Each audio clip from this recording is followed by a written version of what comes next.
menurut Bang Ganda ini yakin 20 Maret nanti tetap Prabowo yang diumumkan sebagai pemenang? Kalau pemenang itu menurut saya yakin bahwa Prabowo diumumkan pemenang. Persoalannya apakah Prabowo presiden atau enggak, saya belum yakin. Ya, itu kan Oktober kan. Oktober kalau dia mau dilantik kan Oktober. Jadi antara Maret 20 Maret dengan Oktober itu apa yang terjadi? Kan itu kita mau lihat. Tuh, Kan? tadi gue prediksinya Pak Jokowinya lemdam. Nah, kalau menurut saya kecenderungan ini lebih berat dari 98, kecenderungan ini. Karena Soeharto itu dulu 98 dikatakan menang bulan Maret. Ya kan, terguling di bulan Mei. Iya kan? Itu mertuanya Prabowo kan, Soeharto itu kan. Jadi dalam tempo 2 bulan setelah diumumkan dia terguling. Apakah perasaan masyarakat itu ya yang disebut sebagai baik common sense ya maupun perasaan publik itu mendukung Prabowo atau enggak? Kan kita lihat. Kalau pembicaraan 2 minggu terakhir yang di-capture oleh drone emprit misalkan, itu kan semua rakyat itu ngomong bahwa pemilu curang.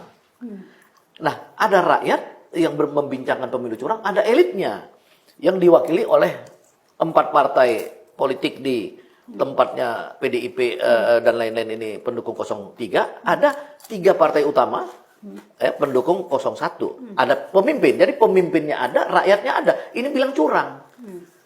Ya kan? Dan ini tidak mudah kemudian sebanyak itu ya pemimpin dan rakyatnya itu tiba-tiba menyerahkan kepada permainan ini apa adanya, silakan kamu menang, kamu mimpin. Kan nggak mungkin. Ini di luar tadi antara Prabowo dan Jokowi yang 2 matahari kan ke depan kan. Nah, di antara yang kubu yang mengklaim menang, yang kemudian melawan kubu yang mengatakan curang, ini kan masih panjang sampai bulan 10. Waktu Ya, masih panjang. masih panjang. Bisa aja ketika misalkan berapa partai yang di DPR lah ya, itu 5 mungkin 2 di kelompoknya 03, 3 di kelompok ini. Itu ketika dia membentuk hak angket. Dalam 3 bulan itu bisa ada 1 juta orang di DPR sebagai kekuatan rakyat.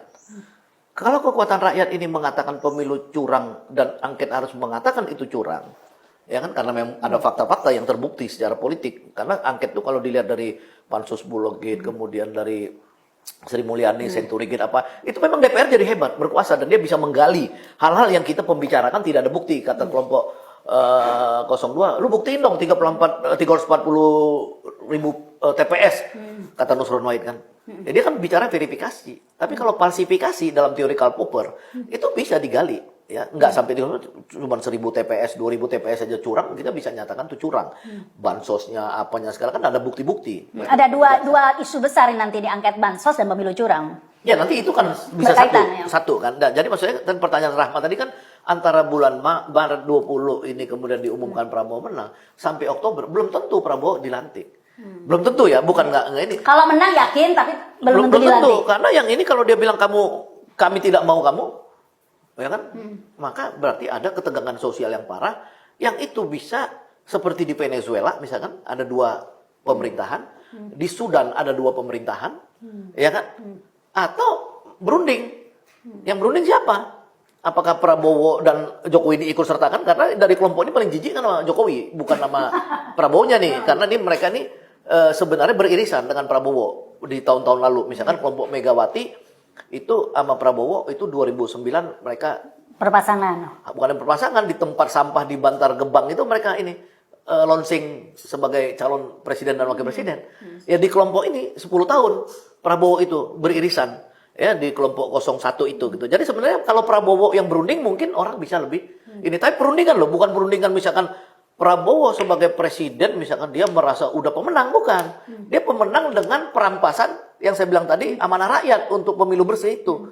Nah, tapi kan Prabowo bisa berkelit seperti tadi kata Hensat bahwa dia memang istimewa ulama di 2014 dan di 2019 itu memang minta Prabowo. Cuman kan di 2024 itu kan beda lagi kasusnya. Nah inilah menurut saya masih berat. Jadi buat Prabowo dan rakyat Indonesia, menurut saya ini akan mengalami kegoncangan sosial yang parah sampai bulan 10 tahun ini. Jadi kuncinya sebenarnya saat ini bola ada di DPR, gitu kan ya? Karena saya nggak bisa bayangkan ini seandainya ada hak angket, pansus, Bayangkan dulu hak angket Senturi saja ya, pansus Senturi benar-benar menguras perhatian publik ya, televisi live Tiap terus, hari, ya. Iya. bahkan ada siapa tuh tokoh-tokohnya Akbar Faisal dulu ya yang vokal. Cowboy Senayan. Koboi Senayan berkeluar semua dan benar-benar menguras, mengedukasi publik. Bayangkan soal Senturi itu kan masalah ekonomi ya, sebenarnya bailout segala macam, orang nggak banyak paham loh.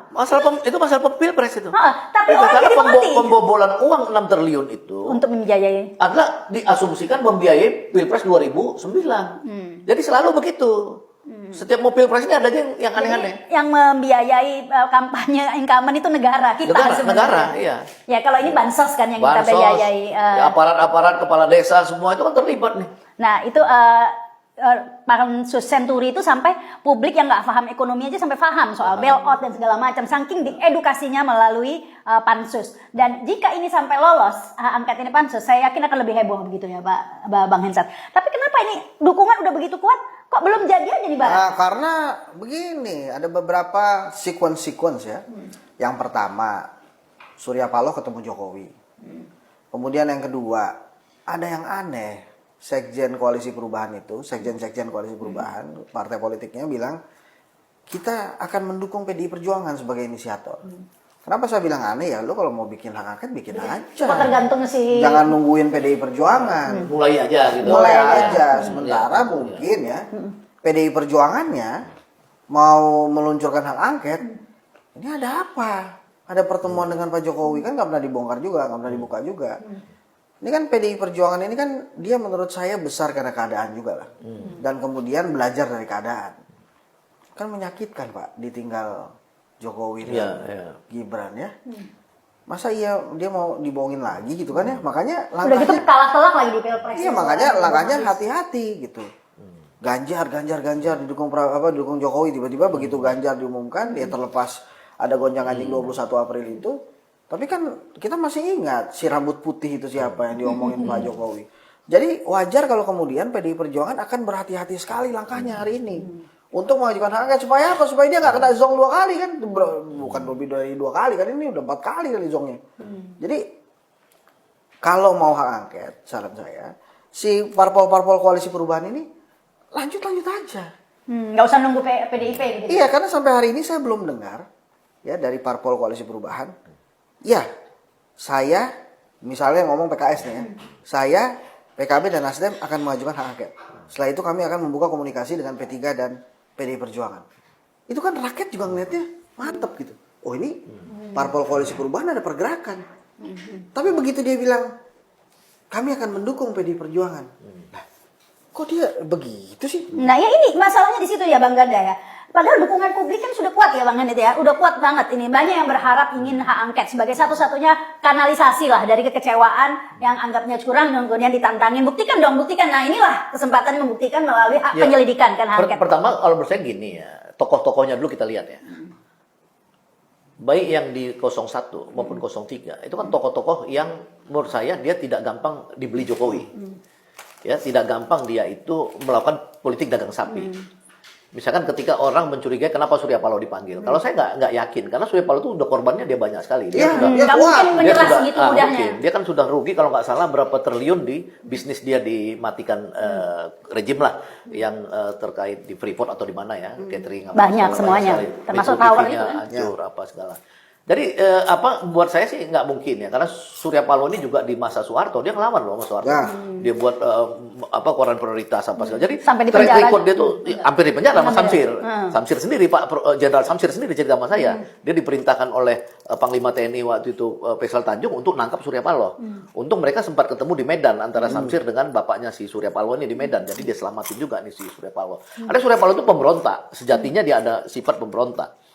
Muhaimin menurut saya mengalami suatu transisi yang luar biasa selama Pilpres ini.